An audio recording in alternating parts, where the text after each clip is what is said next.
When the President of the United States arrived in Beijing, he was met with the immaculate, imperial fanfare of the Great Hall of the People, a production designed to offer immense theatrical hospitality while yielding no geopolitical concessions.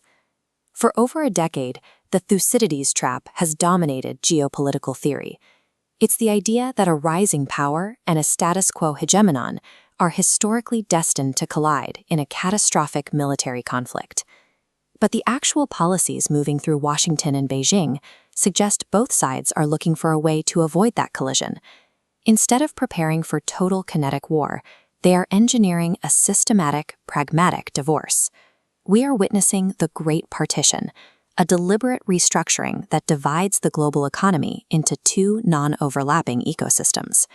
To understand the future of global power, we have to look past the summit optics and see how these new lines are being drawn.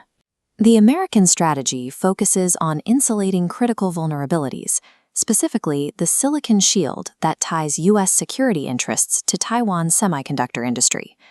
Since 2025, the U.S. has moved to aggressively onshore 40% of its advanced chip manufacturing.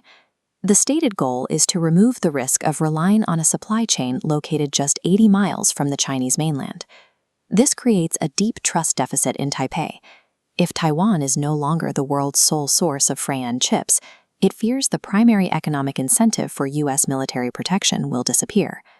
U.S. officials are now calling for Taiwan to quadruple its defense spending to 10% of its GDP, a demand that would consume the island's entire annual budget, even as its most critical industry is pulled away. This is the construction of a Western fortress, an effort to hoard high-tech manufacturing and financial liquidity within protected geographic borders. While Beijing projects strength abroad, its long-term strategic options are being narrowed by a domestic crisis that makes a prolonged war of attrition nearly impossible to sustain. In 2022, China's population fell for the first time in 60 years. With birth rates hitting record lows, the country has entered an era of irreversible negative population growth.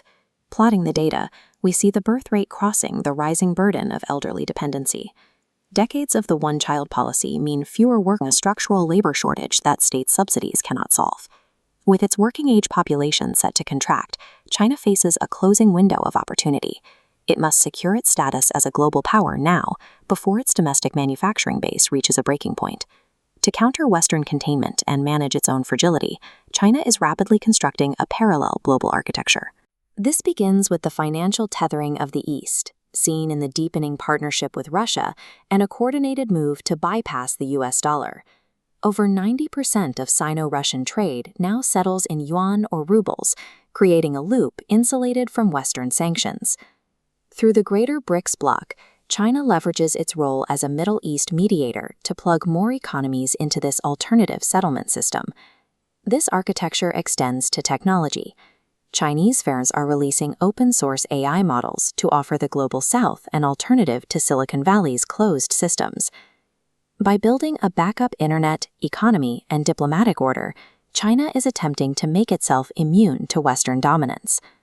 The world is now bifurcated into two spheres, a digital and financial empire in the West, and a manufacturing and logistical colossus in the East. This partition creates an acute dilemma for middle powers. They are being forced to choose between two systems that are no longer compatible with one another. India possesses a massive demographic dividend, yet it sits directly between these two forces, needing Western capital to grow, but relying on Eastern supply chains to function. Aligning too closely with Washington risks losing access to the Chinese raw materials Indian factories require, but leaning toward Beijing risks excommunication from the core institutions of Western finance. This is the era of mutually assured separation. For the rest of the world, navigating the gap between these two ecosystems will determine which nations survive the partition.